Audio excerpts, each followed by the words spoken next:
So just to briefly cover what I talked about before with biomechanics of the shoulder, when you do the horizontal pressing movements, you're going like this, right? So most of the time your elbow is going to be moving past your shoulder, which means there's lots of pressure on the front of your shoulder. Like if you picture it, my elbow's behind my shoulder, there's lots of force on the front of the joint here. So that's kind of important to know because your shoulder has to be able to tolerate a lot of force going through the front of it. So there's like your joint capsule there. There's a labrum, which is the cartilage layer around your shoulder joint.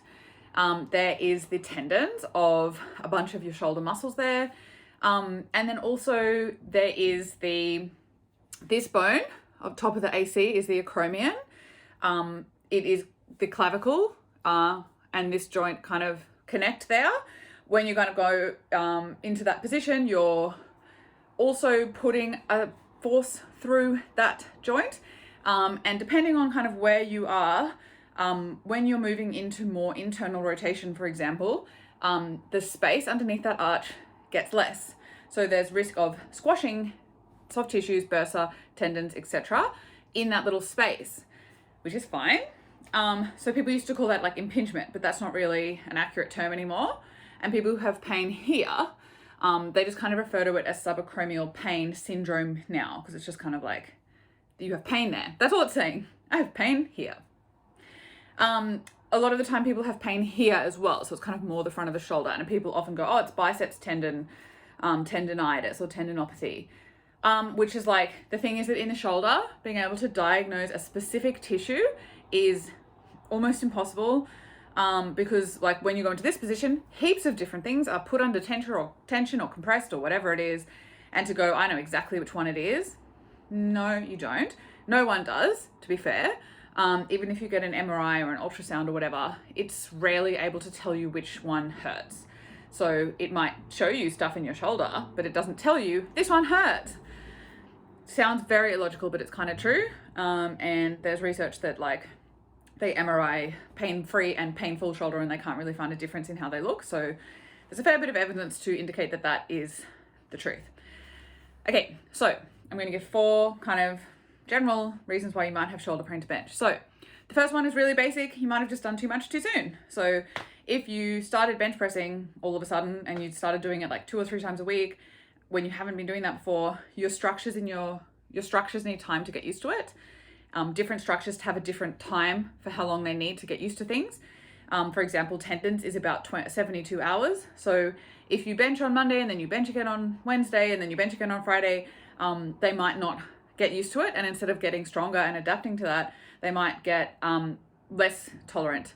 And the thing that makes it annoying is that if they get irritated, they swell up and then they're easier to compress and irritate. So it goes around in a circle. So just consider load management. That's my biggest thing really at the minute for like most injuries. Have you kind of introduced something a lot more than normal? In the past, you could really extrapolate it out to like 6 to 12 weeks. And it doesn't mean you have to stop altogether. It just means you might temporarily reduce it a bit, and then reintroduce it as you start to feel better. Basic. Don't have to do anything special. Just do that. Okay, the next thing is you might have a passive instability in your shoulder. So when you go back like this, something has to stop your shoulder, literally your shoulder bone, like slipping out the front. It is your labrum, like the cartilage layer, and it's your ligaments and it's your muscles. If you have any damage to the ligaments or the labrum, for example, you have dislocated your shoulder before in a traumatic incident, or you have a hypermobile connective tissue disorder, so you're really stretchy, or you've had repetitive microtrauma, which is like doing this a million times, i.e. throwing athletes, those passive structures might actually not be all that good. And so when you go into this position, your shoulder actually slips a bit too far forwards and then it whacks into the soft tissues there, which feels bad. And I mean, that doesn't have to be a total disaster. It probably just means you need more time to get used to it. And you might need to do some kind of like specific exercises. I'm going to post some of those another time to build the capacity of your shoulder to tolerate those positions. On the other side of that, you might have like an active insufficiency where your muscles are not very good at keeping your shoulder centered there. So like when you go like this, your body has to try and keep that bone centered in the socket because, you know, it has an optimal position in there. And your muscles are working in synergy. So the idea that you can isolate a muscle and go, oh, it's just my infraspinatus or whatever doing this. No, it doesn't work like that. They work in force couples as well. So it's like one muscle will engage in the muscle and the opposite side engages as well. So if your muscles are not really very good at stabilizing your ball in the socket, then that can kind of make it feel sore as well when you start loading it up. Again, I'm going to post some exercises about it. But I honestly feel like task specific practice is kind of like your best bet. Like if you want to get better at horizontal pushing, like every shoulder movement uses the rotator cuff. You can check to see if you think your rotator cuff's actually weak.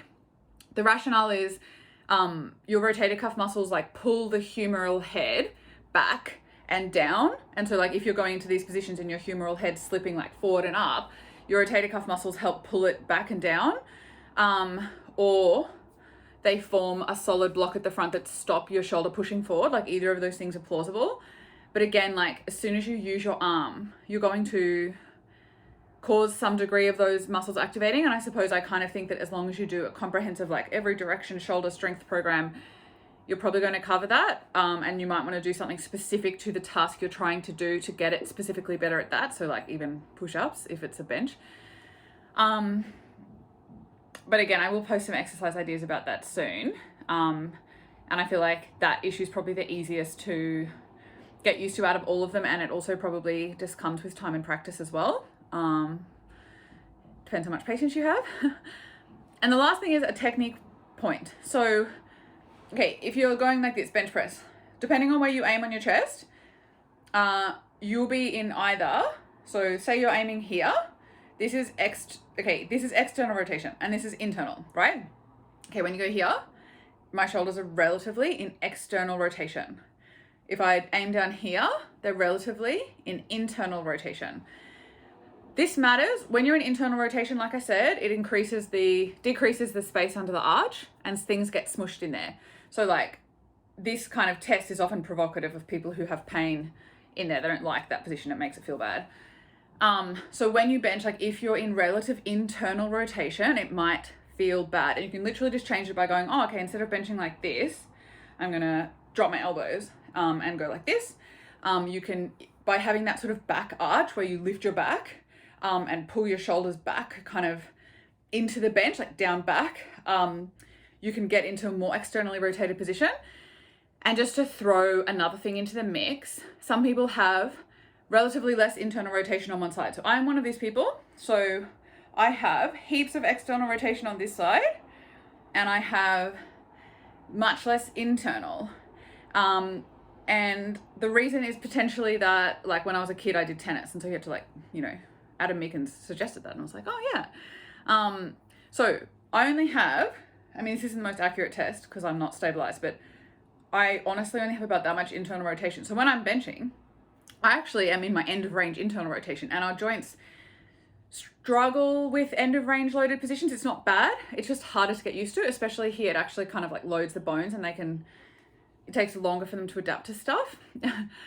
So for me, I'm in my end of range internal rotation position when I'm benching. I can't improve that internal rotation range, by the way. It's the shape of my skeleton. And there's nothing wrong with my shoulder because I have an equal amount of rotation in total. But it does mean that trying to adopt a slightly more externally rotated position just takes me out of end of range and it feels a bit better. So they are the 4 things. The other thing is if you are, there's endless amount of research that shows that there are psychosocial factors that can lead to sensitization of your soft tissue. So say your mechanical limit is here, and as long as you're operating here, like you won't reach it and your shoulder won't hurt. If you're stressed or not getting enough sleep or not eating well, whatever, smoking and stuff, it's like your tolerance of the tissues can go down. And so you start to actually feel pain here. You haven't met the mechanical load tolerance threshold, but you feel the pain sooner because the tissues are sensitized because of factors relating to psychology and social, like lifestyle factors. This is proven in like so many papers, and if you look at like injury risks for heaps of different sports, stressful life event recently, or high levels of life stress, is associated with risk of injury in like every body part, every age group, every sport, from what I've read. So those things matter. So yeah.